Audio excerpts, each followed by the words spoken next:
Hello student, हम पढ़ रहे थे इकाई एक स्थित वैद्युतिकी और इकाई वन में जो हमारा चैप्टर वन समाप्त हो चुका है और आज हम प्रारंभ करने वाले हैं उसका चैप्टर नंबर सेकेंड विद्युत विभव एवं धारिता है ना। तो आज हम बात करेंगे जो नए चैप्टर में विद्युत विभव की कि विद्युत विभव से हम क्या समझते हैं, विद्युत विभव का भौतिक अर्थ क्या होता है ना। तो चलिए जो सबसे पहले हम बात करते हैं कि विद्युत विभव क्या है, विद्युत विभव की अवधारणा को हम समझते हैं या ये जो विभव शब्द है, ठीक है, क्यों उपयोग में लाया जाता है ना स्थिर विद्युतिकी में। तो यहाँ पर देखिए जो सबसे पहले तो हम थोड़ी सी लिंक बना लें कि हम इस चैप्टर में क्या क्या अध्ययन करने वाले हैं। ओवरव्यू जो जैसे है ना, हमने चैप्टर वन पढ़ा है, ठीक है, हमने चैप्टर वन पढ़ा है।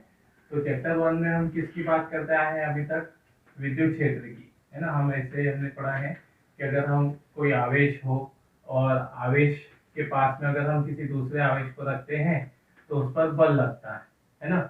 और एकांक आवेश पर लगने वाले बल को ही हम क्या बोलते हैं, विद्युत क्षेत्र की तीव्रता। मतलब हमने पहले वाले चैप्टर में पढ़ा है कि किसी आवेश के समीप किसी दूसरे आवेश को रखने पर उस पर कितना बल लगेगा, कितनी वहां पर तीव्रता उत्पन्न होगी, है ना। ये हमने फर्स्ट चैप्टर में डिस्कस किया।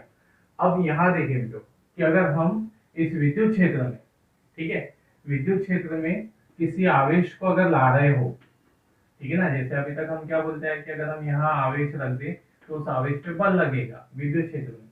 लेकिन अब अगर हम आवेश अंदर ला रहे हैं तो उस पर बल लग रहा होगा, तो बल लगेगा तो हमें कोई ना कोई कार्य करना पड़ेगा जो। तो चैप्टर टू में हम वही पढ़ने वाले हैं। मतलब हम किसी आवेश को किसी बिंदु तक लाते हैं तो उसे लाने में कितना कार्य करना पड़ेगा, है ना, और कौन से बिंदु तक लाने में कितना कार्य करना पड़ेगा, ये हम सेकंड चैप्टर में डिस्कस करेंगे। तो आवेश को वहां पर लाएंगे तो उसमें कितना विद्युत ऊर्जा आ जाएगी, ये सारी बातें हम इसमें, है ना। फिर इसका जो पार्ट सेकंड है जो हम उसमें पढ़ेंगे आवेश का संग्रहण जो, ठीक है, आवेश संग्रहण कैसे किया जाता है। आवेश मतलब कोई चालक है तो चालक पर कितना आवेश आ सकता है ना, उस पर आवेश की आने की संग्रहित करने के लिए क्या क्या शर्तें रहेगी, ये सारी चीजें हम चैप्टर टू के पार्ट सेकेंड मतलब धारिता वाले में पढ़ना है ना। मतलब जो हमारा चैप्टर टू है दो भागों में बटा है, विद्युत विभव। तो विद्युत विभव में हम एक कार्य की इसकी बात करेंगे और आधे जो धारिता वाला है उसमें आवेश को संग्रहित करने से संबंधित नियम और युक्तियों के बारे में पढ़ेंगे, है ना। तो बात समझ में आ गई कैसे कैसे चलते आ रहा है। पहले चैप्टर में हमने सिर्फ बल की बात की, विद्युत क्षेत्र में, है ना, आवेश के पास रखने पर बल लगता है। फिर दूसरे चैप्टर में हम कार्य की बात करेंगे, है ना, जिसी को हम विद्युत विभव बोलते हैं, ठीक है। चलिए ये तो होगी जो लिंक की अभी हम कैसे कैसे पढ़ते आना है। अब विद्युत विभव जो क्या होता है इसको थोड़ा सा जो हम डिटेल में समझने की कोशिश करें, ठीक है ना। मतलब बुक्स में ऐसी कुछ अलग तरीके से डेफिनेशन होगी वो भी हम अभी देखते हैं, ठीक है ना।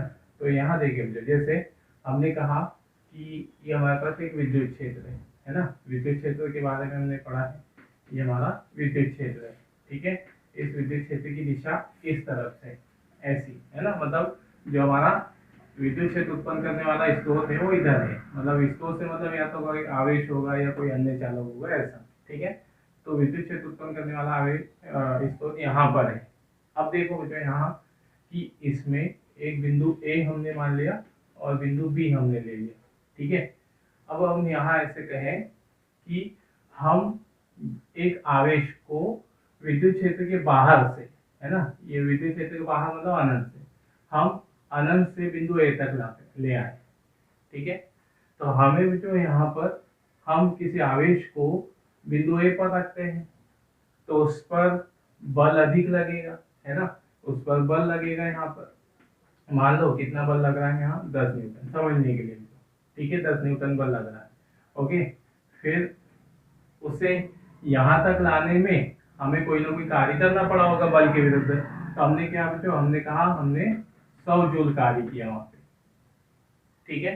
अब हम उसी बिंदु पर आवेश को लेकर आए, हमको पता है कि अगर हम उस पर कोई कार्य कर रहे हैं जो, तो वह आवेश में किसके रूप में संग्रहित हो जाएगा, ऊर्जा के रूप में। तो उस आवेश के द्वारा वहां पर ऊर्जा ग्रहण कर ली जाएगी, ठीक है। तो उस ऊर्जा को हम स्थितिज ऊर्जा या, ठीक है, यहाँ पर ठीक ये देखेंगे तो ये ऊर्जा का मान कितना हो जाएगा हमारे पास 100 जूल। ये हमने माना है, ऐसे मान हमने मन से दिए यहाँ पे कि एक आवेश को यहाँ से यहाँ ए पे ला रहे तो बल लगेगा, कार्य होगा, है ना, और ऊर्जा उसके अंदर निहित हो जाएगी, जिसे हम स्थिर विद्युत ऊर्जा बोलते हैं। ठीक है। अब देखो जो उसी आवेश को अगर हम बी तक लाए तो बी तक भी उस पर बल लगेगा, बल थोड़ा कम लगेगा। क्यों कम लगेगा? हमें पता है, क्योंकि वो स्रोत से थोड़ा सा दूरी पर है। बल अलग लगेगा तो कार्य भी फिर कम किया जाएगा वहां तक लाने में। ठीक है ना। तो फिर कितना हो जाएगा, ये मान लिया 50 न्यूटन। ठीक है। उसमें कोई ना कोई ऊर्जा संग्रहित हो जाएगी, उस ऊर्जा को हमने बोल दिया 50, सॉरी कार्य 50 जूल और ऊर्जा भी 50 जूल, है ना। अब ये जो दो बिंदु है बेटो, हमने तो दो बिंदुओं की बात की, अगर हम कोई अन्य बिंदु ले लेते हैं तो उस बिंदु पर भी आवेश के अंदर आने वाली ऊर्जा या आवेश को लाने में किया गया कार्य या उस पर लगने वाला बल भिन्न भिन्न होता है बेटो। ठीक है। तो हम क्या देख रहे हैं बेटो यहाँ पर कि अगर हम एक ही आवेश को कहां पर लाते हैं, बिंदु ए पर, और एक उसी आवेश को बिंदु बी पर लाते हैं, तो हम यहाँ क्या बात नोट कर रहे हैं कि बिंदु ए पर उसी आवेश को ला रहे हैं तो वो 100 जूल ऊर्जा ग्रहण कर रहा है, और उसी आवेश को 50 बिंदु बी पर ला रहे हैं तो 50 जूल ऊर्जा ग्रहण कर रहा है ना। ये हम ऊर्जा के आधार पे बात कर लेते हैं, बल और इसकी बात न करें भी। ठीक है। तो यहाँ हम जो क्या हम ऐसा कहेंगे कि बिंदु ए और बिंदु बी की विशेषताएं भिन्न भिन्न है, मतलब बिंदु ए और बिंदु बी की कुछ विशेषता अलग अलग है ना, अलग अलग है। मतलब ए पर रखने पर वो 100 जूल ऊर्जा आ जा रही है, बी पर 50 जूल ऊर्जा आ रही है, तो डेफिनेटली जो उन दोनों बिंदुओं की स्थिति में कोई ना कोई बात डिफरेंट होगी। ठीक है ना, उनकी दोनों बिंदुओं की विशेषताएं अलग अलग होगी। तो यहाँ जो हम क्या देख रहे हैं, किसी बिंदु की विशेषता, बिंदु या किसकी विशेषता, स्थिति की विशेषता। किस बात की विशेषता, है ना, है ना, कहां पर बात कर रहे हैं हम, विद्युत क्षेत्र में। समझना, विद्युत क्षेत्र में किसी बिंदु या स्थिति की विशेषता। ठीक है। किस बात की विशेषता? ठीक है। आवेश द्वारा, अन्य आवेश द्वारा ऊर्जा ग्रहण करने की, ठीक है, ऊर्जा ग्रहण करने की क्षमता वहां पर अलग अलग है। ठीक है ना, या ऊर्जा ग्रहण करने की विशेषता वहां अलग अलग है। मतलब हम क्या कह रहे हैं कि बिंदु ए और बी भिन्न भिन्न है ना, उनकी कुछ ना कुछ कैरेक्टरिस्टिक्स अलग अलग है। किस आधार पर ही बोल रहे हैं हम, वहां आवेश के द्वारा ग्रहण की गई ऊर्जा के आधार पर ही बोल रहे हैं। अगर हम ऐसा बोलते हैं कि ए पर भी 100 जूल ऊर्जा आती है ना, और बी पर भी 100 जूल ऊर्जा आती, तो फिर क्या इनमें कोई अंतर होता? हम बोलते हैं इनमें कोई अंतर नहीं होता, क्योंकि दोनों में समान ऊर्जा, दोनों में कार्य। लेकिन हम क्या देख रहे हैं कि विद्युत क्षेत्र में दोनों बिंदुओं की विशेषता अलग अलग है।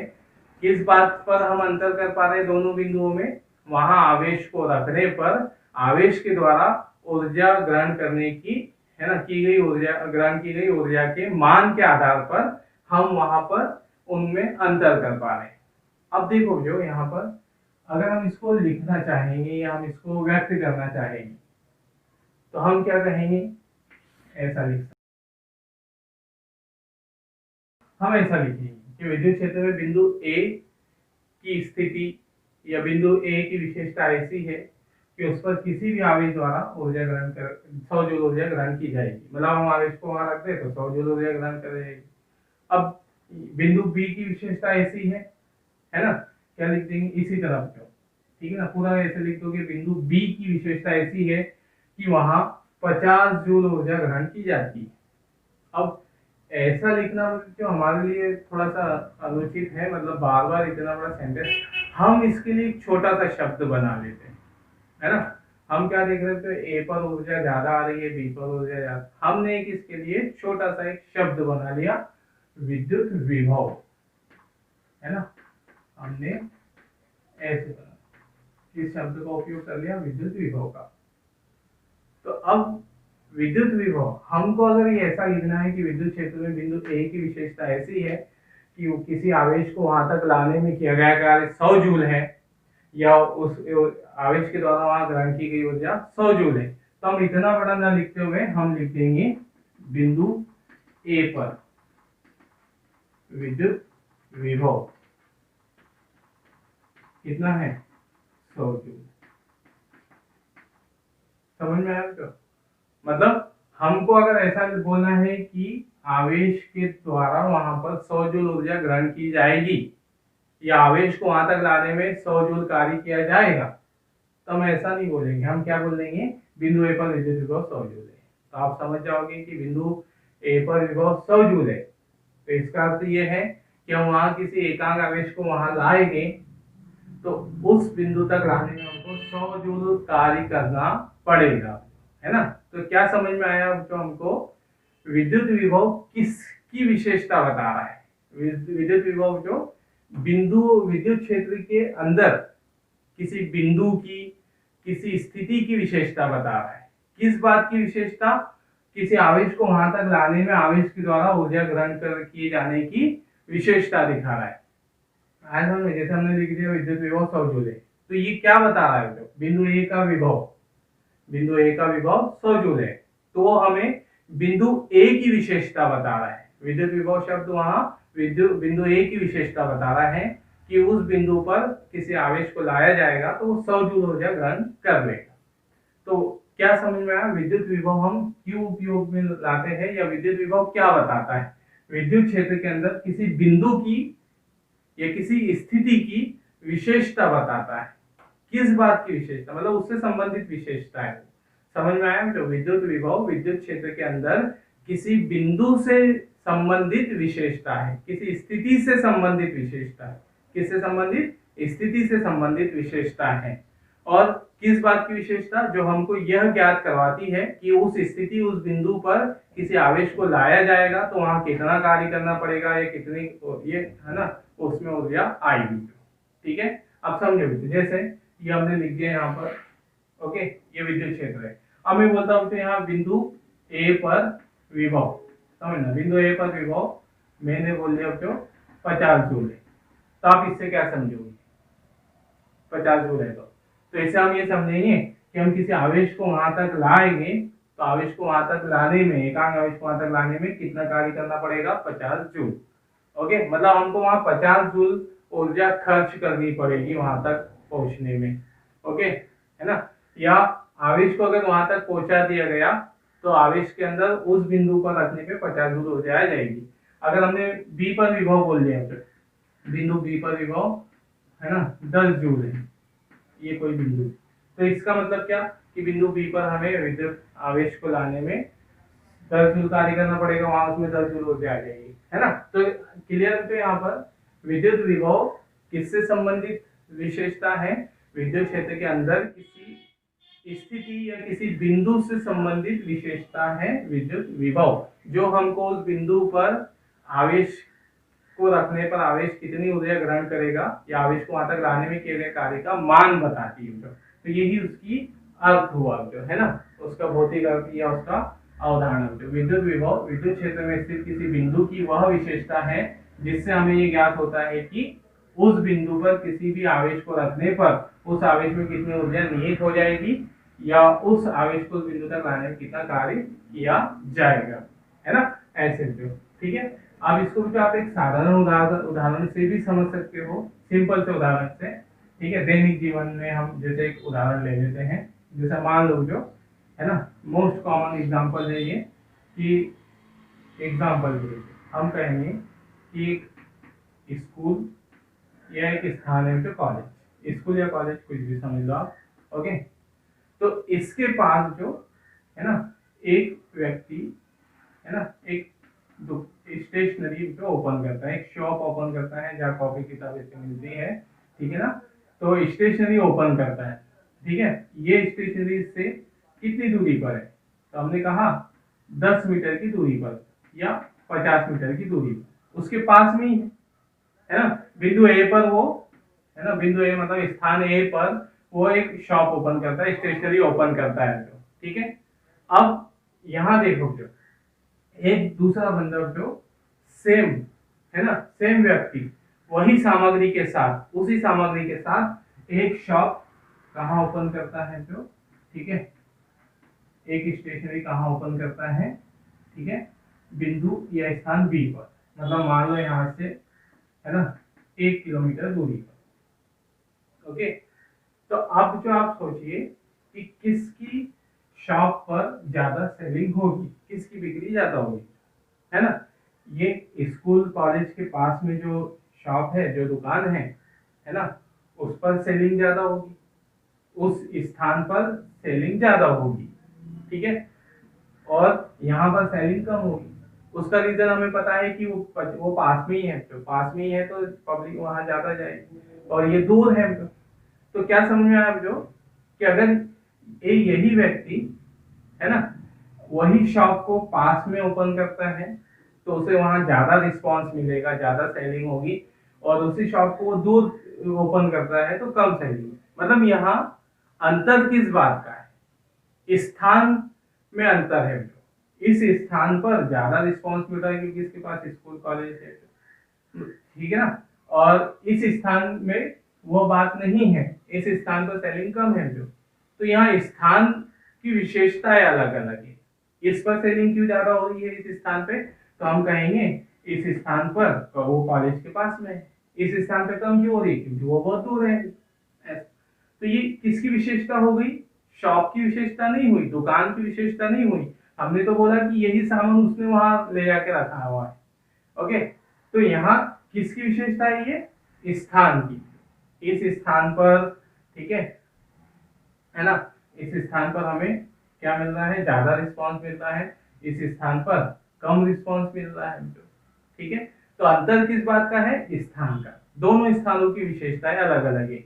तो इसी तरह विद्युत क्षेत्र में भी हर बिंदु की, हर स्थान की विशेषता अलग अलग होती है। ये विद्युत क्षेत्र है हमारा, इस विद्युत क्षेत्र में हर बिंदु की विशेषता अलग अलग होगी। और वहां किस बात की विशेषता, जैसे यहाँ सेलिंग की विशेषता की हम बात कर रहे थे कि यहाँ सेलिंग ज्यादा होगी, है ना, बिक्री ज्यादा होगी, तो यहाँ बिक्री से संबंधित थी स्थान की विशेषता। यहाँ किस बात से संबंधित है विशेषता, वहां पर आवेश में आने वाली ऊर्जा या आवेश को लाने वाले किए गए कार्य से संबंधित है विशेषता। ओके, तो क्लियर थे यहाँ पर, इस एग्जांपल से थोड़ा सा और क्लियर हुआ होगा कि विद्युत विभव एक स्थान विशेष की विशेषता है जो उस स्थान पर हमें विद्युत ऊर्जा या किए गए कार्य का मान बताती है, और ठीक है ना, किसी आवेश को लाने में, आवेश में निहित ऊर्जा। ठीक, तो ये हो गया जो हमारे पास विद्युत विभव, ठीक है ना। अब नेक्स्ट जो हम, ठीक है, अगला बिंदु देखें यहाँ पर, ठीक है, विद्युत विभव का भौतिक अर्थ, ठीक है ना, विद्युत विभव का भौतिक अर्थ, फिजिकल नहीं, ठीक है ना।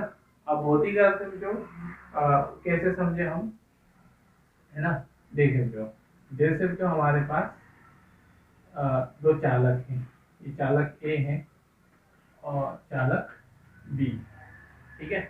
यहाँ पर जो बुक्स में विद्युत विभव की को समझाने के लिए वो जल और वाटर वाली कॉन्सेप्ट उपयोग में लाई जाती है, उस पर अभी हमें नहीं जाना है, हमें इसी से समझ में आ जाएगा, ठीक है ना। तो ये हमारे पास जो दो चालक हैं ए और बी, ठीक है ना, इस पर अगर हम कहें कि इसका आवेश कितना है, तो ये आवेश शून्य, दोनों अनावेशित है, मतलब इस पे ऋण और धन आवेश दोनों बराबर है, ठीक है ना। अब इनके पास जो, अगर हम यहाँ पर एक इलेक्ट्रॉन रख देते हैं, है ना, बीच में मान लो कि हम इलेक्ट्रॉन रख दिया हमने, या ऋण आवेश रख दिया, ठीक है, यहाँ हमने ऋण आवेश रख दिया, चलो इलेक्ट्रॉन ही दे देते हैं, तो ये आवेश ए और बी उस पर कोई क्रिया नहीं करेंगे, है ना, मतलब ना तो ए उस पर कोई बल लगा पाएगा, ना ही बी उस पर बल लगा पाएगा, है ना, क्योंकि दोनों के पास आवेश कैसा है, शून्य है, ठीक है। तो हम यहाँ कहेंगे ये कोई अभिक्रिया नहीं करेगा, ठीक है, दोनों के बीच में कोई अभिक्रिया नहीं होगी, ठीक है, अनावेशित है। तो पहला केस ये हो गया। अगर हम इन दोनों चालकों को आपस में जोड़ भी दे तार से, तो भी इनके बीच में कोई क्रिया नहीं होगी, ठीक है।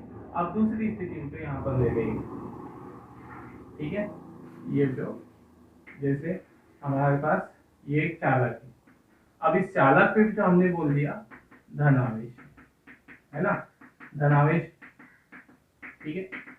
इससे पहले जो एक बात समझ ले जो हमने 11th में पढ़ी है ना। किससे संबंधित बात हम थोड़ी सी रिकॉल कर ले, स्थितिज ऊर्जा से संबंधित। हमने 11th में स्थितिज ऊर्जा पढ़ी है ना।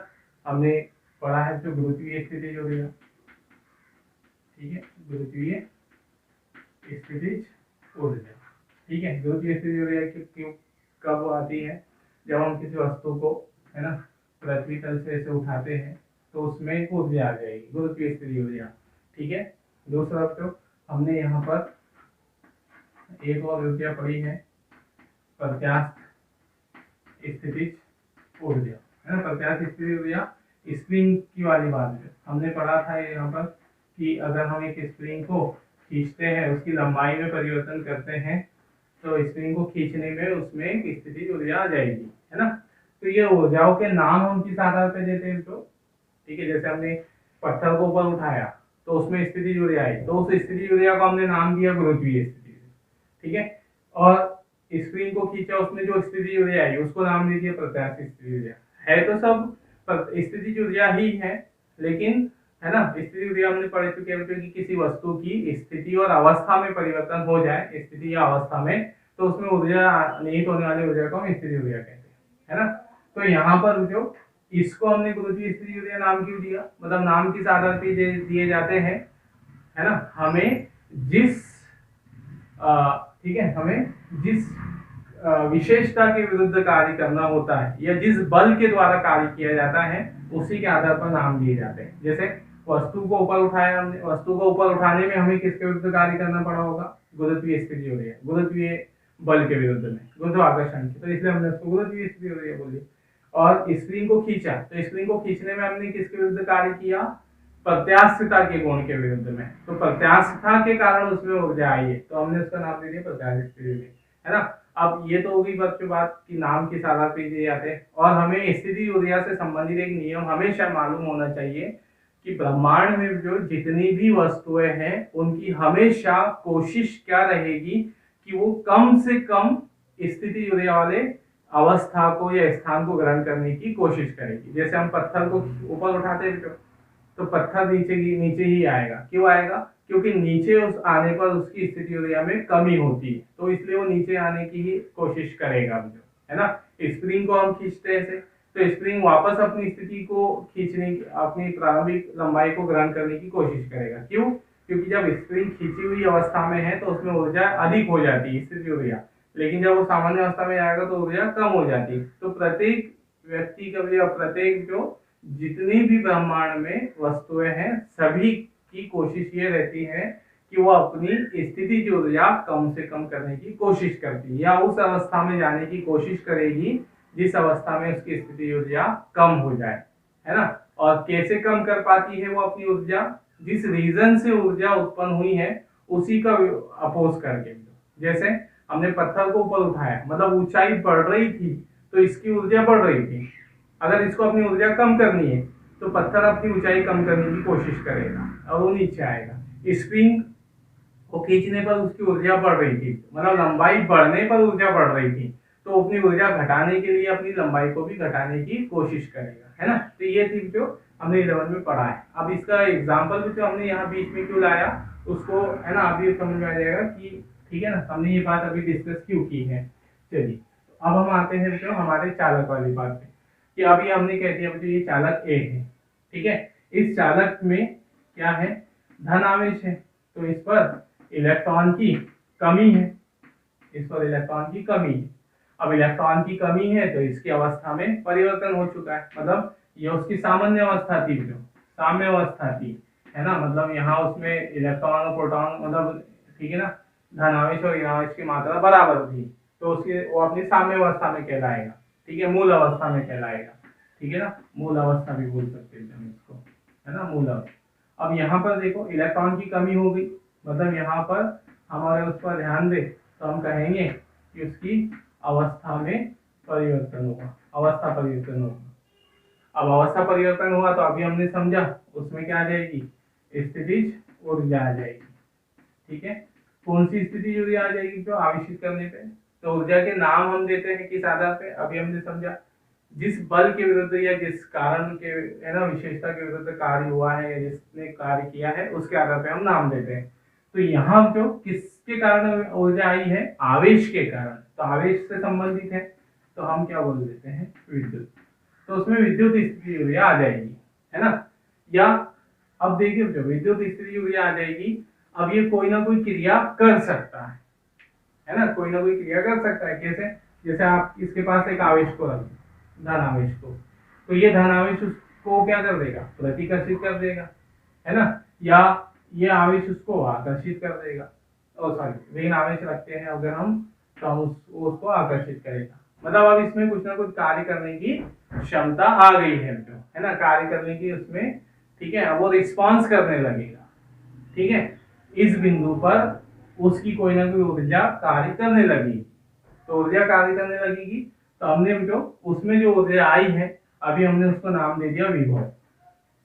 क्या बोल दिया जो कि उस वहां पर अब उसके द्वारा क्रिया की जा रही है, रिस्पॉन्स दिया जा रहा है किसी बिंदु पर, तो किसी बिंदु पर इसका मतलब उसने क्या उत्पन्न कर दिया, विभव उत्पन्न कर दिया, है ना।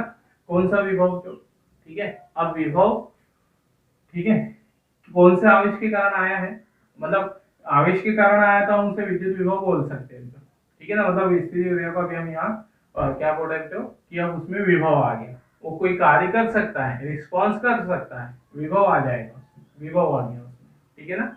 अब कौन से आवेश के कारण आया है, धन आवेश के कारण, तो हम धन विभव बोलते हैं, है ना। मतलब ऋण आवेश के कारण भी आता है, तो फिर दोनों में अंतर बताने के लिए हमने धन आवेश के कारण आया तो इसे धन विभव बोल दिया, ऋण के कारण आएगा तो ऋण विभव बोल दिया। ओके, चलिए, है ना। ये आगे बात, यहाँ तक हम आ गए, ठीक है। अब एक दूसरा आवेश और ले लेते हैं, दूसरा चालक पर, है ना, इस पर ऋण आवेश बोल दो, ठीक है, ऋण आवेश। इस पर ऋण आवेश है, मतलब इस पर इलेक्ट्रॉन की अधिकता है, इस पर इलेक्ट्रॉन की अधिकता है, अधिकता होगी तो इसमें भी अवस्था परिवर्तन हो गया, अवस्था परिवर्तन हो गया, तो फिर इसमें भी क्या आ गई, विद्युत स्थितिज ऊर्जा आ गई, है ना। इसमें भी विद्युत स्थितिज ऊर्जा आ गई, है ना। अब ये भी जो अपने आसपास विद्युत क्षेत्र उत्पन्न करेगा, विद्युत क्षेत्र उत्पन्न करेगा तो विद्युत क्षेत्र संबंधित विद्युत विभव भी होगा, तो हमने कहा तो ये विभव भी उत्पन्न करेगा, तो इसमें विभव आ गया। अब विभव आ गया तो कौन सा आवेश के कारण आया है, ऋण आवेश के कारण हमने ऋण विभव बोल दिया, मतलब धनात्मक विभव या ऋणात्मक विभव, ठीक है। अब देखो जो इसके पास मतलब कार्य करने की क्षमता आ गई है, ये इसके पास किसी बिंदु पर अगर हम धन आवेश को रख देंगे तो ये उसको आकर्षित कर देगा, और ऋण आवेश को रख देंगे तो ये उसको प्रतिकर्षित कर देगा। मतलब पहले वाले केस में ना दोनों एक दूसरे को आकर्षित प्रतिकर्षित कोई नहीं कर रहे थे, दोनों कोई रिस्पॉन्स नहीं दे रहे थे, कोई अभिक्रिया नहीं कर रहे थे, लेकिन इस पर आवेश आया, इस पर आवेश आया, दोनों अभिक्रिया करने लग गए, दोनों ने अपने आसपास क्या बनाया, विद्युत क्षेत्र, और उस विद्युत क्षेत्र में विद्युत विभव भी होगा, है ना। तो एक को विभव हमने धन विभव बोल दिया, दूसरे को ऋण विभव बोल दिया, ठीक है ना। अब देखो कि यहाँ पर कि हम अगर इन दोनों को जोड़ देते हैं तो चालक तार से, तो इनके बीच में क्या होगा, है ना, क्या अभिक्रिया होगी, तो हम कहेंगे अब इनके बीच में अभिक्रिया होगी। किस बात की अभिक्रिया, देखो तो हमने अभी पढ़ा कि इस चालक ए पर इलेक्ट्रॉन की कमी है, इलेक्ट्रॉन की कमी के कारण उसमें स्थिति ऊर्जा आ गई है, तो हमने अभी नियम समझा कि कोई भी वस्तु हो, कोई भी चीज हो, जो उसे अपनी स्थिति ऊर्जा कम से कम करनी होती है, तो ये भी अपनी स्थिति, चालक ये भी अपनी ऊर्जा कम से कम करने की कोशिश करेगा जो, तो कैसे कम कर पाएगा, क्योंकि उस पे इलेक्ट्रॉन की कमी, अभी हमने नियम समझा जो इस पे इलेक्ट्रॉन की कमी है, इलेक्ट्रॉन की कमी है, तो वो इलेक्ट्रॉन लेकर अपनी ऊर्जा को कम कर पाएगा, है ना। और इस पर इलेक्ट्रॉन की अधिकता है, तो ये इलेक्ट्रॉन को देकर अपनी ऊर्जा कम कर पाएगा, तो दोनों की कोशिश क्या रहेगी कि, है ना, वो अपनी ऊर्जा कम से कम करने की कोशिश करेंगे, ठीक है ना, कम से कम करने की कोशिश करेंगे, तो इसके लिए वो क्या करेंगे, आवेश का आदान प्रदान करेंगे, आवेश का आदान प्रदान। इसमें इलेक्ट्रॉन की कमी है तो इलेक्ट्रॉन लेना चाहेगा, इसमें इलेक्ट्रॉन की अधिकता है तो देना चाहेगा। तो अगर हम इन दोनों चालकों को जोड़ देते हैं तो इनके बीच में आवेश प्रवाहित होने लगेगा, मतलब क्या क्रिया हुई यहाँ पर, आवेश प्रवाहित हुआ, है ना, आवेश का क्या होने लगा, प्रवाह होने लगा। तो आवेश का प्रवाह कब होगा, है ना, जब दोनों बिंदुओं पर विभव होगा, है ना। पहले इन पे कुछ नहीं हो रहा था, जो दोनों पर विभव, है ना, आवेश नहीं था, विद्युत क्षेत्र नहीं था, तो हम कहेंगे इन पे ऊर्जा भी नहीं है, विभव भी शून्य है, इसका विभव भी शून्य है। तो दोनों के विभव समान थे, विभव शून्य था तो कोई ऊर्जा का आदान प्रदान नहीं होगा, है ना, मतलब आवेश का प्रवाह आदान प्रदान नहीं होगा। इसमें जो यहाँ पर, है ना, इस पे तो आवेश है, इस पे तो विभव है, इनके बीच में आवेश का प्रवाह होने लगे। ठीक है, तो आवेश का प्रवाह कब होगा? जब एक पर धन विभव हो, है ना, या इसे जो हम अभी उच्च विभव भी बोल के चलते हैं, उच्च विभव, और एक पर निम्न विभव। ठीक है ना, मतलब हमने क्या देखा बच्चों, इस पर विभव था, इस पर विभव था, तो दोनों के विभव होने के कारण, विभव या विभव अंतर होने के कारण इनमें आवेश का प्रवाह होने लगा। ठीक है, तो आवेश का प्रवाह कब होगा? जब दो बिंदुओं या दो चालकों पर विभव का अंतर होता है, जो, ठीक है ना, इस तरह से। जो मतलब यहाँ पर क्या बात समझ में आई हमको कि, ठीक है, दो चालकों के बीच में आवेश का प्रवाह होता है, लेकिन कब होगा? जब दोनों चालकों पे विभव का अंतर होगा। ठीक है, मतलब ऐसे कैसे देखेंगे, इस पे तो हमने एक बात कही कि यहाँ आवेश शून्य है, विभव शून्य है, तो आवेश का प्रवाह नहीं होगा। लेकिन अगर मान लो इस पर भी, यहाँ पर भी विभव होता, है ना, इस पर विभव होता, मान लो इस पे 5 वोल्ट होता, है ना, और इस पर भी 5 वोल्ट विभव होता, दोनों पे समान विभव होते, तो अब तो विभव है, तो क्या अब आवेश प्रवाह होगा? तो अब आवेश प्रवाह नहीं होगा। मतलब विभव का प्रवाह तब तक होता है जब तक दोनों के विभव समान नहीं हो जाते। तो इन पे विभव तो है, लेकिन समान विभव है, दोनों के पास ऊर्जा तो है, समान ऊर्जा है जो, तो इसलिए दोनों एक ये आवेश को ना तो ये अपनी तरफ खींच पाएगा ना अपनी तरफ खींच पाएगा, तो इनके बीच में कोई आवेश का प्रवाह नहीं होगा। तो आवेश का प्रवाह कब होगा? जब एक उच्च विभव पर, एक निम्न विभव पर, है ना। तो हमने तो यहाँ से क्या बात नोट की कि विद्युत विभव से हमें क्या ज्ञात होता है। अब देखो तो यहाँ पर कि मैंने बोल दिया तो ये चालक ए है, ये चालक बी है ना। अब मैं कहता हूं जो कि इनमें आवेश का प्रवाह होगा या नहीं होगा, है ना। तो आप सबसे पहले तो कौन सी बात ध्यान में लाओगे? क्या इन पर विभव है ना। अगर आवेश का प्रवाह होना है, मैं पूछ रहा हूँ कि आवेश का प्रवाह होगा या नहीं होगा, तो सबसे पहले आपके दिमाग में आ जाएगी क्या इन पे विभव है या नहीं है ना। तो आप पूछोगे कि सर दोनों चालक जो आपने बताए हैं क्या इन पर विभव है, ठीक है, तभी उसके बाद आप आवेश प्रवाह की बात करोगे। तो अगर मैं बोलता कि आप विभव नहीं है ना, आवेश नहीं, तो आप बोल दो कि नहीं होगा, ठीक है ना। ऐसे जैसे हमने इनको जोड़ दिया, तो आवेश का प्रवाह नहीं होगा, है ना। लेकिन अब मैंने बोल दिया क्यों, इस पर भी विभव है और इस पर भी विभव है, अब आवेश का प्रवाह होगा या नहीं होगा। तो फिर आप पूछोगे कि विभव है, लेकिन विभव होने के लिए मतलब आवेश प्रवाह के लिए जरूरी क्या है? एक पर विभव ज्यादा हो, एक पर विभव कम हो, है ना। जैसे फिर इसका एक उदाहरण दिया जाता है बुक में, ऐसे समझना कि फिर जो जैसे वाटर कंटेनर है ना, पानी के 2 कंटेनर है, ठीक है ना, इन्हें हमने ऐसे परस्पर जोड़ दिया, ठीक है। अब यहाँ पर देखो तो एक में आवेश का प्रवाह, आवेश की मात्रा इधर है और आवेश बोले जल की मात्रा, है ना। अब दोनों में जल है, ठीक है, तो क्या इनके बीच में जल का प्रवाह होगा? एक में जो तल कैसा है, हाई लेवल है इसमें, एक में लो लेवल है उसका। तो हमको इतना तो नियम पता है कि सामान्य सा उदाहरण है, हमारे दैनिक जीवन में हम इसको देख सकते हैं, तो हम कहेंगे जल का प्रवाह होगा, है ना। किधर से किधर होगा? उच्च लेवल से, है ना, लो लेवल की ओर होगा, हाई लेवल से लो लेवल की। कब तक होता रहेगा? जब तक कि दोनों में वाटर लेवल समान नहीं हो जाता। दोनों का लेवल जैसे समान हुए तो इनके बीच में प्रवाह रुक जाएगा। तो सेम वैसी ही बात जो यहाँ पर विभव आवेश का प्रवाह तब होगा जब एक में विभव उच्च और एक में निम्न, मतलब जैसे यहाँ से समझे एक में उच्च लेवल हो और एक में निम्न लेवल हो, तो ही द्रव का प्रवाह होगा।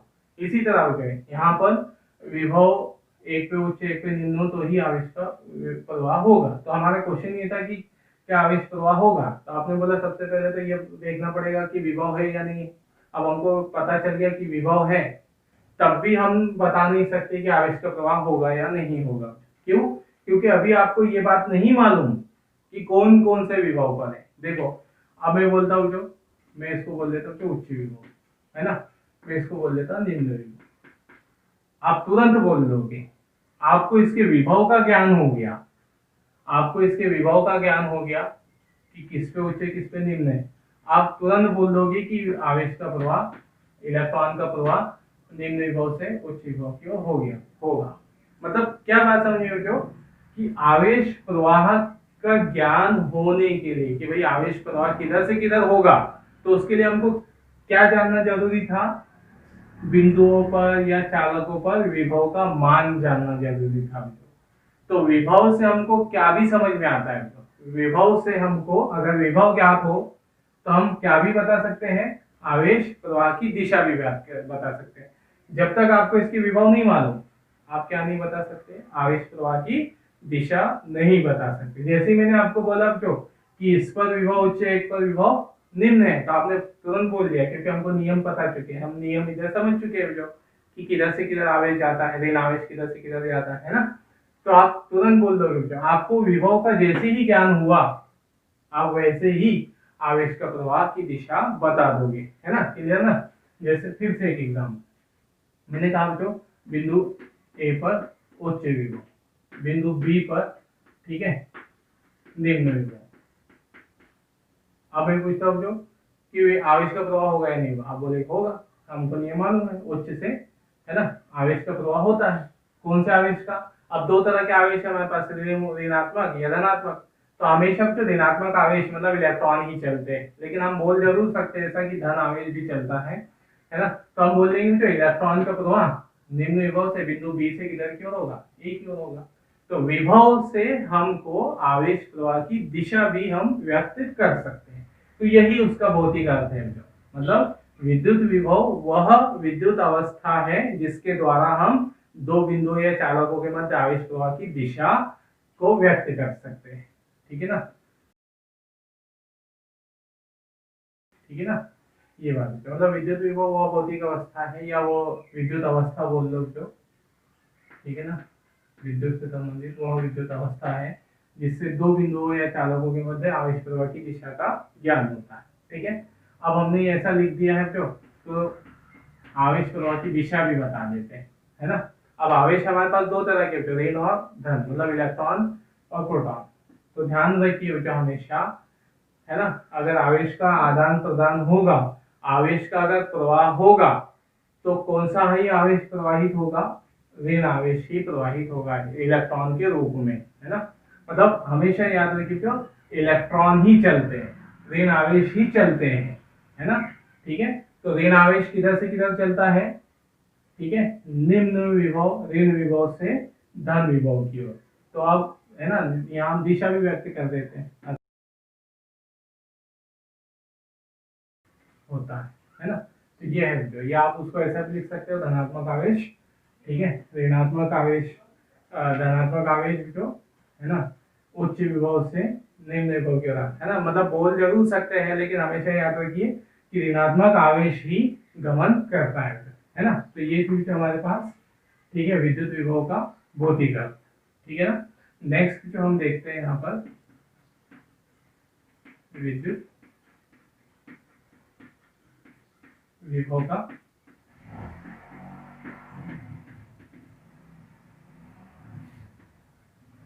ठीक है। अब यहाँ जो देखना, हमने अभी समझा यहाँ कि हम एक चालक के विभव को उच्च विभव बोलते हैं, है ना, और दूसरे चालक के निम्न विभव, एक दूसरे को निम्न विभव पे बोलते हैं। ठीक है, तो उच्च विभव या निम्न विभव किस आधार पे बताया जाता है, मतलब हम किसी चालक के विभव को उच्च कब कहेंगे और निम्न कब कहेंगे, इसे हम किस आधार पे बता सकते हैं, है ना। तो देखिए जैसे हमारे पास ये चालक ए है, ओके, चालक ए, अब मैं बोलता हूँ जो इस पे धन आवेश है, ठीक है ना, इस पर मैंने आपको छोटा बना दिया, हमने कहा चालक ए है, इस पर ठीक है, प्लस 2 कूलम धन आवेश। अब मैंने पूछा मुझे इस पे विभव कैसा, उच्च या निम्न। तो आपको ऐसा लगेगा यार इस पे तो धन आवेश है, तो आप मेरे को ऐसा बोल सकते हो कि ए पर कैसा विभव है, उच्च विभव। आप मुझे ऐसा बोल सकते हो कि ए पर उच्च विभव है ना, ठीक है। लेकिन क्या आपकी बात ये सही होगी? जो आप केवल धन आवेश देखकर उच्च विभव अगर बोल देते हैं तो क्या ये बात सही होती है आपकी, है ना? नहीं मित्रों, ठीक है। अब मान लो कि मैं यहाँ पर आपको दूसरा चालक बना के बता देता। भाई पहले मैंने आपको सिर्फ चालक ए दिखाया और मैंने आपसे पूछा कि उस पर विभव कैसा है, तो आपने बोला उच्च विभव, है ना, धन आवेश देखकर। लेकिन अब मैं आधी बात बताता हूँ, पूरी बात बताता हूँ कि अब उसके पास कोई दूसरा चालक भी तो है और उस चालक पर, है ना, प्लस 4 कूलम आवेश है। अब आप अपनी बात से पलटोगे। अब आप क्या बोल दोगे कि नहीं, बी पर उच्च विभव, उस पर आवेश ज्यादा है तो आप उस पर विभव ज्यादा बोले। तो जो पहले आपने जो मेरे को पहले वाली बात बताई, सिर्फ आपने अकेले ए आवेश को देखकर उसका विभव डिसाइड कर दिया, फिर उसके बाद आपको दूसरा चालक दिखा, है ना, फिर उसके बाद आप बोलते अपनी बात बदलते हो कि नहीं नहीं बी पर विभव ज्यादा है, तो है ना। तो यहां ध्यान रखिएगा, आपने बिना देखे ए को बिना देखे विभव उच्च बोल दिया था, तो वो बात आपकी गलत सिद्ध हो गई, है ना। पहली बार में आपकी बात गलत, क्योंकि उसके बाजू में चालक बी भी तो लगा था, उस पर हमारा ध्यान बाद में गया। तो आप हमेशा याद रखोगे कि हम किसी भी चालक के विभव को निरपेक्ष रूप से नहीं बता सकते, है ना, मतलब हमें उसे सापेक्षिक रूप से ही बताना होगा। निरपेक्ष से मतलब आप किसी अकेले चालक को देखकर उसके विभव को निर्धारित नहीं कर सकते हो कि ये उच्च है या विभव निम्न है, ठीक है ना। हम निरपेक्ष रूप से एब्सोल्युटली से नहीं बता सकते। जैसे उदाहरण के लिए जो मैं आपको बोलता हूँ जो कि आप किसी अपने घर का पता बताइए, एड्रेस बताइए, तो आप क्या करोगे, आप किसी न किसी, है ना, बिंदु का रेफरेंस लोगे, किसी स्थान का रेफरेंस लोगे। आप बोलोगे इस बिल्डिंग के बाजू में, इस कॉम्प्लेक्स के साइड में, इसके ग्राउंड के सामने, ऐसा कुछ आप बताओगे। मैं आपको बोलता हूँ कि बिना कंपैरिजन के आप अपने घर का एड्रेस बता दो, आप नहीं बता पाओगे, है ना। तो क्या समझ में आया हमको कि स्थिति, घर की एड्रेस मतलब घर की स्थिति हम बिना कंपैरिजन के नहीं बता सकते, सापेक्षिक रूप से ही बताना पड़ेगा, निरपेक्ष रूप से नहीं बता सकते कि हमारा घर एग्जैक्टली है। आपको बताना पड़ेगा कि इस कॉलोनी में है, इस एरिया में है, यहाँ पर है, वहां पर, आपको रेफरेंस लेना पड़ेगा। इसी तरह बच्चों, विभव बताने के लिए हमें भी, हमको अगर विभव बताना हो किसी चालक का, तो हम उसको किसी एक अकेले चालक के आधार पर विभव डिसाइड नहीं कर सकते कि उसका विभव उच्च है ना। हमको उसके विभव को बताना है तो निरपेक्ष रूप से नहीं बता सकते, हम सापेक्षिक रूप से किसी दूसरे चालक के विभव की तुलना में ही बताना पड़ेगा। तो सबसे पहली बात जो, अगर आपको मैं ऐसा बोलता कि इस पे विभव बताओ, तो आपका क्वेश्चन ये होना चाहिए था किसके सापेक्ष बताया जाए, ठीक है ना। मतलब एक अकेले आवेश चालक को देखकर आप विभव डिसाइड नहीं कर दोगे, तो आप क्या कहोगे तो किसके सापेक्ष, मतलब एक बात समझ में आ गई कि विभव सापेक्षिक रूप से बताया जाता है, इस पे उच्च है, इस पे निम्न है ना। चलिए तो अब यहाँ देखो, तो अब हमको एक बात समझ में आ गई कि हम विभव को क्या करते हैं, विभव को सापेक्षिक रूप से व्यक्त करते हैं, है ना, सापेक्षिक रूप से व्यक्त करते हैं। ओके, अब किसके सापेक्ष व्यक्त करें, कौन से चालक के सापेक्ष, एक चालक के विभव को, एक बिंदु के विभव को दूसरे बिंदु के विभव से। अब देखो जो, ठीक है, जैसे मान लो आपने हम मेरे को ए का विभव बताया, किसके सापेक्ष, बी के सापेक्ष, तो आपने बोला पहली दो स्थितियां देखी, है ना। अब देखो इसी को क्वेश्चन को हम समझते हैं कि हमारे पास, हमने पहले इस स्थिति को देखा, स्थिति 1 को, तो स्थिति 1 में चालक ए पर 2 कूलम आवेश है प्लस, और इस पर 4 कूलम आवेश है। तो आपने स्थिति 1 में मेरे को बोल दिया अब जो कि ए पर, है ना, विभव कम है, विभव निम्न है, ठीक है, किसकी तुलना में, बी की तुलना में। आपने मेरे को ये बात बताई। ओके, एक ए पर विभव निम्न है बी की तुलना में, मतलब आपने कंपैरिजन किसमें किया, बी से। ठीक है, अब जो यहाँ पर ऐसा कुछ हुआ, ऐसा कुछ हो गया कि बी पर आवेश 1 कूलाम रह गया।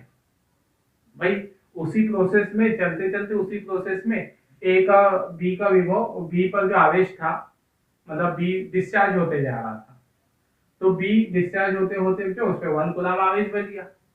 अब आपने तो पहले बोल चुका कि ए पर विभव क्या है ना, अधिक है। ओके, सॉरी निम्न है।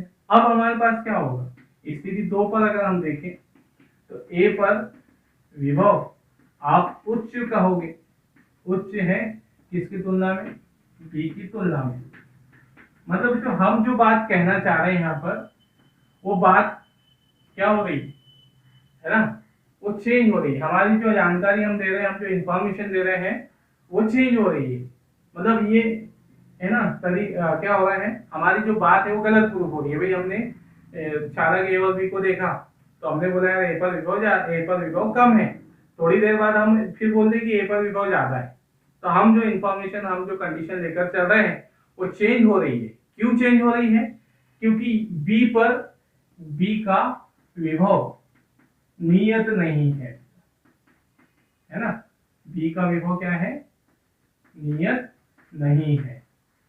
मतलब हम ए के विभव को कभी उच्च बोल रहे हैं, कभी ए के विभव को निम्न बोल रहे हैं, तो ये जानकारी गलत जा रही है। जो हम तो समझेंगे यार, हमने एक बार बोल दिया ए का विभव उच्च है, तो हम सोचेंगे यार ए का विभव उच्च ही रहेगा। हो सकता है अंदर कुछ क्रिया हो गई और ए का विभव कम हो गया, तो फिर हमको ऐसी स्थिति में विभव बताना है कि वो हमेशा सही प्रूफ रहे, हमेशा सही बनी रहे। ये वाली स्थिति में आपने देखा ए पर विभव पहले हमने निम्न बोला, फिर थोड़ी देर बाद ए पर विभव कम हो गया, ए पर विभव उच्च हो गया। तो हमारी बात थोड़े टाइम के लिए सही है, फिर गलत हो जा रही है। ओके, तो हम हमेशा जो क्या चाहेंगे और क्यों हो रही है, पहले सही थी फिर गलत हो गई, तो क्यों हो रहा है ऐसा, इसलिए हो रहा है कि जिसका विभव, जिसके सापेक्ष हम विभव बता रहे हैं, उसका विभव नियत नहीं है। अगर इसका विभव नियत होता है ना, जैसे इस पर आवेश 4 कूलाम ही होता, जो हमेशा विभव नियत रहता, तो फिर हमारे द्वारा ए पर विभव निम्न है ये बात हमेशा सही रहती, ये बात हमेशा सही चलती अगर इसका विभव नियत रहता। तो हमको क्या समझ में आया, यहाँ पर स्थिति समझना। हमने कहा कि हम एक आवेश के, एक चालक के विभव या एक बिंदु के विभव को दूसरे बिंदु या चालक के विभव से मापकर बताते हैं, उसकी तुलना में बताते हैं। तो जिस दूसरे बिंदु से या दूसरे चालक से हम विभव की तुलना करके बता रहे हैं, उसकी क्या विशेषता होनी चाहिए, है ना, दूसरे चालक में जो विशेषता होनी चाहिए। ठीक है, इस दूसरे चालक की विशेषता क्या होनी चाहिए जिससे हम विभव की तुलना कर रहे हैं, है ना। तो ये दूसरे चालक की विभव की विशेषता ये होना चाहिए कि उसका विभव सदैव नियत बना है। तो हमको जो यहाँ मतलब एक्चुअल में जो थोड़ा सा इन बातों को फिजिकली समझने के लिए थोड़ा सा लेक्चर लेंथी जरूर हो जाता है, लेकिन जो हमारे दिमाग में कॉन्सेप्ट आइडिया बैठ जाता है। मतलब यही बात मैं शब्दों में लिखकर खत्म कर सकता था कि हम इसका विभव को दूसरे चालक से कर, लेकिन हमको थोड़ा सा फील आते जाना चाहिए कि क्यों होते जा रहा है ऐसा फिजिक्स में, है ना, क्यों हम दूसरे चालक को ले रहे हैं और दूसरे चालक को फिर कैसा होना चाहिए, है ना। तो इसलिए जो हमने कहा कि विभव सापेक्ष रूप से बताया जाने वाली राशि है, उसे हम निरपेक्ष रूप से नहीं बता सकते, है ना। अब सापेक्ष रूप से बता रहे हैं, दूसरे चालक की तुलना में बताएंगे या दूसरे बिंदु की तुलना में बताएंगे, तो फिर हमने क्या सीखा यहाँ पर कि उस दूसरे बिंदु में कोई ना कोई विशेषता या उसमें, है ना, उस चालक की क्या विशेषता होनी चाहिए कि उसका विभव नियत बना रहा है। ओके, तो हम किसी चालक के विभव को अगर व्यक्त करना चाह रहे हो, ठीक है, अब देखो जैसे हमें चालक ए के विभव को व्यक्त करना है कि ये उच्च है या निम्न, तो हम इसके विभव की तुलना अन्य चालक से करेंगे और इस चालक का विभव कैसा होना चाहिए, इस चालक का विभव नियत होना चाहिए। ठीक है, मतलब हम इसको कितना भी आवेश दे दे, ये दूसरे चालक इसको कितना भी आवेश दे दे, है ना, या उससे कितना भी आवेश ले ले, मतलब उसमें कितने इलेक्ट्रॉन दे दे, कितने ही इलेक्ट्रॉन उस पर उससे ले ले, तो उसके विभव पे कोई चेंज नहीं आना चाहिए, विभव कैसा ही बना रहना चाहिए, नियत बना रहना चाहिए। तो बच्चों इतने बड़े लेक्चर से हमारी क्या बात समझ में निकल कर आई, इस इतनी थ्योरी जो हमने एग्जांपल दिए, इससे क्या बात समझ के आई कि हमको विभव सापेक्ष रूप से बता सकते हैं, एक चालक के एक बिंदु के विभव को हम दूसरे चालक या दूसरे बिंदु के विभव से तुलना करके बताते हैं। तो जिस चालक से या, है ना, बिंदु से हम विभव की तुलना करेंगे, उसकी विशेषता ये होनी चाहिए कि हम उस पर कितना भी आवेश दे दे, उससे कितना भी आवेश ले ले, इलेक्ट्रॉन ले ले, दे दे, तो उसका विभव हमेशा नियत बना रहना चाहिए। तो अब बात ये आती है, हम सोच में पड़ जाएगी क्या ऐसा कौन सा चालक है कि जिसको कितना भी विभव दे दे, और सॉरी, जिसको कितना भी आवेश दे दे और कितना भी आवेश ले ले तो उसका विभव नहीं बदलेगा, ऐसा कौन सा चालक हो सकता है, ये हम सोच रहे हैं अब। तो हम, है ना, हमारे पास भी ऐसा चालक है। कौन है हमारे पास ऐसा चालक? पृथ्वी। ओके, मतलब पृथ्वी को हम कितना भी आवेश दे दे, पृथ्वी से हम कितना भी आवेश ले ले, ओके, उस पर विभव में कोई परिवर्तन नहीं होगा। ऐसा नहीं होगा कि हमने पृथ्वी से कुछ इलेक्ट्रॉन निकाल लिए तो पृथ्वी पर धनावेश आ जाएगा, पृथ्वी उच्च विभव पर आ जाएगी, ऐसा पॉसिबल नहीं। या ऐसा नहीं होगा कि हमने पृथ्वी में कुछ इलेक्ट्रॉन दे दिए तो पृथ्वी ऋण विभव पर आ जाएगी और ऋण विभव पर आ जाएगी, ऐसा है ना, तो ऐसा संभव ही नहीं है। तो हमारे पास निष्कर्ष क्या निकल कर आया कि हमको एक किसी चालक या किसी बिंदु के विभव को बताना है तो हम उसे अन्य चालक के विभव से तुलना करके बताते हैं, और अन्य चालक का विभव सदैव नियत होना चाहिए। तो नियत होना चाहिए, तो हमारे पास ऐसा चालक है पृथ्वी। अब बात आती है कि पृथ्वी का विभव कितना, तो पृथ्वी का विभव जो शून्य होता है ना, पृथ्वी का विभव शून्य, क्योंकि ऐसा थोड़ी होगा क्योंकि उस पर हमने इलेक्ट्रॉन निकाले तो धन आवेश आ जाएगा, उसका विभव, उस पर आवेश शून्य ही रहेगा, तो विभव भी उसका शून्य रहेगा। तो क्या निष्कर्ष निकला हमारा यहाँ से कि हमको किसी चालक के विभव की मापन करना है, उच्च है या निम्न। मापन से मतलब गणितीय मान नहीं बोल रहे हैं कि 5 वोल्ट 10 वोल्ट, हमको यहाँ पर उच्च है या निम्न है ये बताना है। तो हम क्या करते हैं, तो क्या समझे हम, किसी चालक या बिंदु के विभव, है ना, क्या लिखा हमने, किसी चालक या बिंदु के विभव का मापन पृथ्वी के विभव को शून्य मानकर पृथ्वी के विभव से तुलना करके व्यक्त किया जाता है कि वो उच्च विभव का है या निम्न विभव का है ना। तो इस बात से तो हमको एक लेक्चर यहाँ से बात नोट लिख ली, यहाँ पे पृथ्वी का विभव, है ना, क्या होता है, सदैव शून्य होता है। इस बात को याद रखिएगा। तो ये हमारा ऑब्जेक्टिव में पूछा जाने वाला है ना, बहुत अगर इजी ऑब्जेक्टिव बन जाते हैं तो उसमें ये पूछ लिया जाता है, ठीक है ना। चलिए, तो ये थी जो, अब हमारे पास क्या निष्कर्ष निकला हमको यहाँ, ठीक है, कि विभव दो प्रकार के हो गए। अगर हम माप रहे हैं तो उच्च विभव बोला जाएगा या निम्न बोला जाएगा, या धनात्मक कहा जाएगा या ऋणात्मक विभव कहा जाएगा, है ना। तो अब हमारा इसके बाद आएगा तो विभव के प्रकार धनात्मक और ऋणात्मक, है ना। तो आप इतना नोट कीजिए, फिर हम अगला देखते हैं। चलिए उसमें ना, अब हम विभव के प्रकार देखते हैं, धनात्मक और ऋणात्मक, है ना। मतलब अभी तो हमको समझ में आ गया कि विभव का मापन हम पृथ्वी की तुलना में करेंगे, है ना। तब यहाँ पर पृथ्वी की तुलना में किसी चालक के विभव को या तो हम धनात्मक कहेंगे या तो ऋणात्मक विभव कहेंगे। अब धनात्मक और ऋणात्मक कब कहा जाता है उसी को हम समझते हैं यहाँ पर, ठीक है। जैसे जो हमने कहा ये कोई चालक है, ठीक है, या कोई बिंदु जिस पर हमें विभव बताना है, तो इस चालक या विभव को हम पृथ्वीकृत कर देंगे, है ना, मतलब उसको किसी चालक तार द्वारा पृथ्वी से जोड़ दे, है ना, ये पृथ्वीकृत का चिन्ह है, मतलब ठीक है ना। उसके हम क्या करते हैं, पृथ्वीकृत कर दे, ग्राउंडेड कर दे, है ना, या अर्थिंग कर दे, ठीक है, ग्राउंडेड अर्थिंग, पृथ्वी से जोड़ना मतलब पृथ्वीकृत कहलाता है, ओके। तो ये पृथ्वीकृत करने का चिन्ह है, तो ध्यान रखिएगा आइंदा के लिए, जैसे ये ऐसा है ना, ये बड़ी लाइन की छोटी लाइन ऐसे, तो ये क्या दर्शा रहा है हमको कि हमने इसको ग्राउंड कर दिया है, पृथ्वीकृत कर दिया है ना, ऐसा। तो अब जैसे हमारे पास ये चालक है जो, ओके, तो इस चालक पर हमें विभव ज्ञात करना था कि धनात्मक कहेंगे या ऋणात्मक होगा, तो हमने इस चालक या उस बिंदु को पृथ्वी से जोड़ दिया। अब अगर हम यहाँ से ये नोट करते हैं कि पृथ्वी से इलेक्ट्रॉन निकलकर कहाँ पहुंचते हैं, चालक पर पहुंचते हैं, है ना। अब इलेक्ट्रॉन निकलकर चालक पर अगर पहुंच रहे हो तो हम इसके विभव को धनात्मक विभव कहेंगे। क्यों ऐसा? क्योंकि हमको पता है जो इलेक्ट्रॉन का प्रवाह का नियम हमें पता है ना।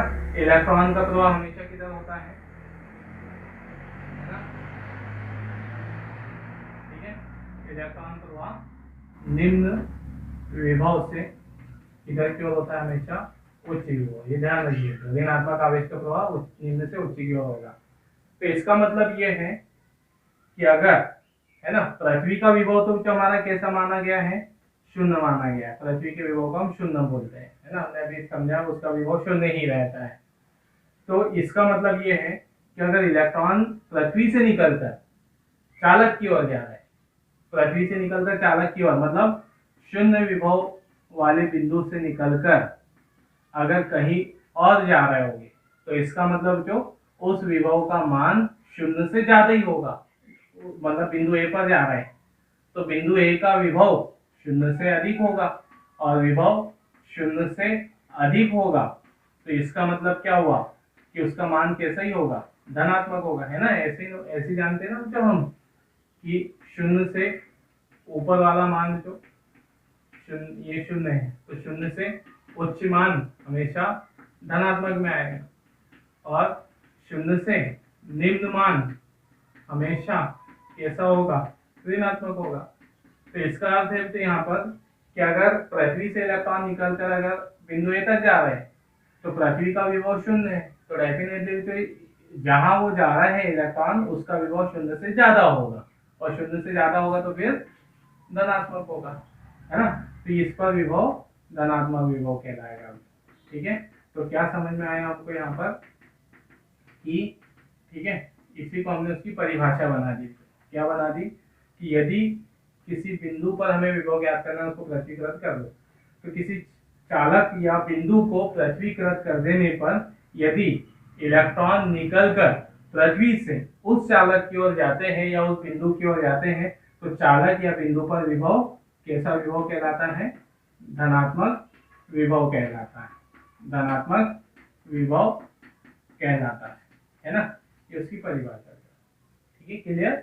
अब इसी तरह से तो यहाँ पर, है ना, उसकी विपरीत क्रिया भी हो सकती है कि अगर हम किसी चालक को पृथ्वी, है ना, जैसे हमने एक चालक है, इस पर हमें विभव ज्ञात करना है, हमने इसको क्या किया, पृथ्वीकृत कर दिया, पृथ्वी से जोड़ दिया, ओके। तो चालक को हमने पृथ्वीकृत कर दिया, ठीक है। अब हम क्या नोट करते हैं कि चालक से निकलकर इलेक्ट्रॉन पृथ्वी तक जाते हैं। अब यहाँ तो ऐसे मत सोचने लग जाने कि हमको इलेक्ट्रॉन जाते हुए दिखेंगे क्या, ये सिर्फ सैद्धांतिक बात है, जो मशीनरीज वाली बात है, अगर रियल में देखेंगे ना, ठीक है, वो सब इक्विपमेंट से हमको समझ में आ जाता है। मतलब आप ऐसे नहीं सोचना कि रियल में इलेक्ट्रॉन दिखते होंगे, ये सैद्धांतिक है ना, सिद्धांत सीख रहे हैं हम यहाँ पर, थ्योरी बात कर रहे हैं, ठीक है। तो इस तरह से अगर हमने किसी चालक को पृथ्वी से जोड़ दिया और उस चालक से निकलकर इलेक्ट्रॉन पृथ्वी पर आ रहे हैं, तो उस चालक पर विभव कैसा होगा, तो इलेक्ट्रॉन के प्रवाह से ही हमको समझ में आएगा, है ना। तो हमें ज्ञात है कि इलेक्ट्रॉन का प्रवाह निम्न से उच्च की ओर होता है, निम्न से उच्च की ओर होता है, तो इसका मतलब ए का विभव निम्न होगा और इसका विभव उच्च होगा। अब पृथ्वी का विभव तो हमको पता है, तो पृथ्वी का विभव कैसा है, शून्य है। तो जो शून्य भी अगर उच्च मान है तो उससे छोटा वाला मान हमेशा फिर कैसा आएगा, ऋणात्मक होगा ना। मतलब शून्य अगर उच्च कहला रहा है तो फिर उससे छोटा जो भी मान आएगा वो कौन सा मान आएगा, ऋणात्मक। तो इसका अर्थ तो ये हुआ कि अगर किसी चालक या बिंदु को पृथ्वी कर देने पर उस चालक या बिंदु से इलेक्ट्रॉन निकलकर कहाँ की ओर जाते हैं, पृथ्वी की ओर बढ़ते हैं, है ना। तो पृथ्वी की ओर जाने से सिद्ध हो जाएगा कि उस बिंदु पर विभव कैसा होगा, उस बिंदु पर विभव ऋणात्मक विभव कहलाता है।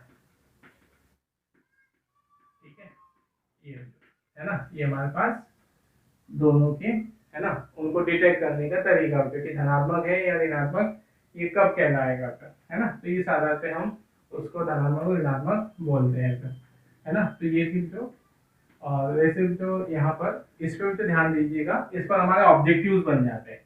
मतलब है तो बहुत कॉमन सी छोटी सी बात, लेकिन इस पे हमारा ऑब्जेक्टिव बन जाता है। कैसे ऑब्जेक्टिव बन जाता है ना। ठीक है, चूज द करेक्ट आंसर में, ठीक है, सही विकल्प चुनने में। तो कैसे बनेगा, ऐसा क्वेश्चन दे देगा कि किसी धनात्मक आवेशित चालक को पृथ्वी से जोड़ने पर क्या होगा, किसी धनात्मक आवेशित चालक को पृथ्वी से जोड़ने पर क्या होगा। तो फिर हमको क्या समझ में आया हम लोग कि इलेक्ट्रॉन का प्रवाह होगा, किधर से किधर होगा, तब है ना, चार ऑप्शन वो दे देता है कि इलेक्ट्रॉन का प्रवाह पृथ्वी से चालक की ओर होगा, ये चालक से पृथ्वी की ओर होगा, है ना, या इलेक्ट्रॉन का प्रवाह नहीं होगा, या प्रोटॉन का प्रवाह होगा। ऐसे चार ऑप्शन बना के वो दे देगा, कोई भी दे देगा। लेकिन हमको तो नियम मालूम है, तो नियम ध्यान में रखो, ऑप्शन कुछ भी दे दे, क्या पता है हमको कि अगर हम किसी धनात्मक आवेशित चालक को जोड़ते हैं, है ना, तो इलेक्ट्रॉन पृथ्वी से निकलकर धनात्मक आवेशित चालक की ओर बढ़ेंगे। तो ये ऐसे क्वेश्चन बना देता है, जो कि यदि किसी धनात्मक आवेशित चालक को पृथ्वी से जोड़ दे तो क्या, कौन सी क्रिया होगी। तो फिर हम वो क्रिया ये बोलेंगे, इलेक्ट्रॉन का प्रभाव पृथ्वी से चालक की ओर होगा। और अगर ऋणात्मक बोल दिया तो इलेक्ट्रॉन का प्रभाव चालक से पृथ्वी की ओर होगा, है ना, ऐसा। या फिर ऐसे भी बोल दिया जाता है, जो उसका क्या बोल देगा कि यदि पृथ्वी से मुक्त इलेक्ट्रॉन निकलकर चालक की ओर जाते हैं तो चालक पर कौन सा विभव होगा, उसका विपरीत क्वेश्चन बना देगा। तो फिर हमारा आंसर होगा उस पर धनात्मक विभव। ये ऐसा बोल दे कि अगर किसी चालक से इलेक्ट्रॉन निकलकर पृथ्वी पे जाते हैं तो पृथ्वी और चालक पर विभव कैसा होगा, तो ऋणात्मक विभव, है ना। तो इसमें भी हमारे ऑब्जेक्टिव बन जाते हैं, है ना। बहुत ही छोटा सा एक कॉन्सेप्ट है, लेकिन इंपॉर्टेंट है 1 मार्क्स के लिए, ऐसा, है ना। चलिए इसे नोट करिए।